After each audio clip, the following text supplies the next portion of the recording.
Bonjour mes amis, David Cerveau, je suis ravi de vous retrouver dans cette vidéo, passé, présent, futur, une thématique que nous avons développée aujourd'hui avec un invité que vous connaissez déjà. Alors la question aujourd'hui c'est de se dire, est-ce que vous vivez aujourd'hui encore dans votre passé, votre présent, vous avez préparé votre futur, vous êtes déjà projeté dans ce futur, sautez-vous des étapes? Donc l'idée aujourd'hui c'est d'aborder ce sujet-là et de vous donner des pistes de réflexion, bien entendu toujours dans cette simplicité, authenticité, humilité qui nous caractérise. Voilà, en tout cas on dit bienvenue et à tout de suite.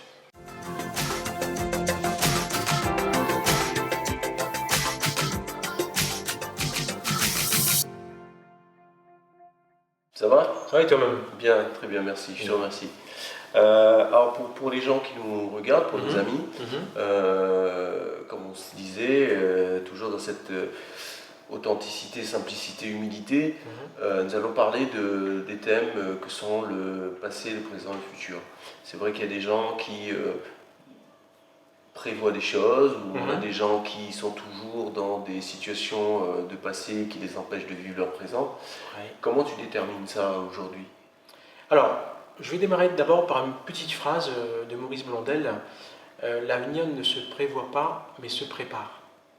Très belle phrase. Ouais, cette phrase, elle est vraiment révélatrice. Et d'ailleurs, c'est une phrase que j'ai mise sur mon site internet parce qu'elle reflète vraiment, pour moi, des choses hyper importantes. Mais surtout, eh bien, si une personne, elle souhaite atteindre ses objectifs au travers de son projet, doit impérativement, j'aurais tendance à dire, rentrer dans une dynamique. Alors, tu disais justement, David, passé, présent, futur. Pour moi, quand j'observe autour de moi, je vois qu'il y a des gens qui vivent tous les jours dans le passé. Je vois qu'il y a des gens qui vivent tous les jours dans le présent. Et je vois qu'il y a des gens qui vivent tous les jours dans le futur. Est-ce qu'il y en a un qui, d'après toi, qui serait a priorisé? Souvent, excuse-moi, mais souvent on entend tu sais, dans le développement personnel, il y a un marché sur les bouquins, vivez l'instant présent, enfin pour pas citer, mais tellement de choses qui se disent. Est-ce qu'aujourd'hui, c'est de se dire, je vis dans le présent, j'occulte le passé et le futur on verra? Alors, surtout pas justement occulter le passé. Alors, moi, l'idée, du moins ma vision, c'est on a un passé où on a vécu des choses bien et des choses moins bien. Okay. D'accord. De toute façon, le passé reste là. D'accord. C'est ancré, c'est là, donc on ne pourra pas changer le passé. Par ailleurs, ce que je propose aux gens, ce que je vous propose, c'est de travailler votre passé. C'est-à-dire que quand je dis travailler le passé, c'est j'identifie les belles expériences que j'ai vécues.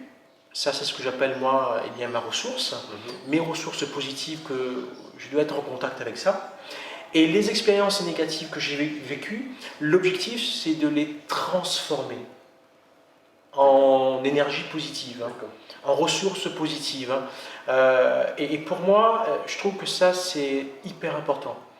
Et j'aurais même tendance à dire que le passé nourrit le présent. C'est-à-dire qu'une personne qui a un projet, imaginons une personne qui a un projet, derrière le projet, un objectif. Donc là, on est futur. Et moi, je reste convaincu que le passé peut nourrir le futur, comme le passé peut nourrir le présent. C'est-à-dire que quand je vous dis nourrir le présent, eh bien, les expériences positives que j'ai vécues, que j'appelle moi des ressources positives, ces belles énergies, eh bien, je peux les exploiter, je peux les utiliser dans le présent. D'accord. Et pour pouvoir justement, eh bien, mener mes projets ou mener mon projet, atteindre mes objectifs. Par ailleurs, vivre que dans le passé, ben, c'est pas bon, puisque à ce moment-là, ce qu'on vous dit, c'est qu'il faut fermer les dossiers, quoi. C'est un peu ça. Oui, c'est un peu ça. Mais quand je dis pas forcément transformer les dossiers. Transformer les dossiers. Voilà. Moi, je suis plus sur la transformation des dossiers découlant d'expériences négatives qu'on a vécues. Puisque je reste convaincu que si on ne transforme pas les dossiers négatifs, malheureusement ces dossiers négatifs eh bien, vont nous suivre dans le présent et dans le futur. Et même, je dirais même, pourraient nous priver du présent comme pourraient nous priver du futur. Et je reste convaincu que si on fait un petit tour, si on fait une petite enquête autour de nous, les gens qui vivent dans le passé et qui sont connectés constamment aux expériences négatives se privent du présent quelque part et se privent encore plus du futur. Donc c'est pour ça que voilà, l'idée c'est de transformer. Quoi. Et souvent on est bien d'accord que quand les gens vivent dans le passé, c'est pas forcément des instants très agréables. Oui, oui. C'est ça aussi. En fait, tu as aujourd'hui des gens qui ont plus d'expériences négatives que d'expériences positives. Donc tu vois bien que si la personne elle vit dans le passé, si elle est connectée passé, certainement elle sera plus dans des états négatifs, dans des émotions négatives, et donc tourner certainement que des choses négatives et orienter dans la plupart du temps contrainte plus que solution. Peut-être qu'un jour on reviendra sur une vidéo, mais d'un thème qui est assez particulier, la douleur, mais c'est presque comme si les gens se confortaient dans la douleur. Malheureusement, en fait, je dirais malheureusement oui, puisque le cerveau déteste l'inconfort.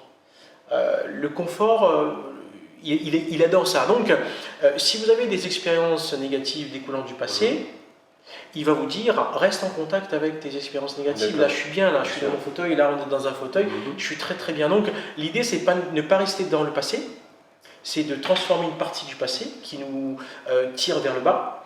Vivre le présent, nourrir le présent via les expériences du passé, ok, et surtout, utiliser ces belles ressources, passé et présent, pour nourrir le futur. D'accord. Bon, alors, on ne prêche pas pour forcément notre école à nous, mais une personne qui est dans cette situation, aujourd'hui, tu le conseillerais quoi? De se orienter vers un professionnel, puisqu'il est quand même assez difficile peut-être de le réaliser soi-même. En fait, il y a des gens qui ont cette capacité, je dirais, de se transformer, ok, puisque dans leur environnement, peut-être quand ils étaient plus jeunes, il y a des gens qui les ont accompagnés directement ou indirectement. Donc il y a des choses qui dans leur apprentissage, il y a des choses qui ils ont intégré des choses.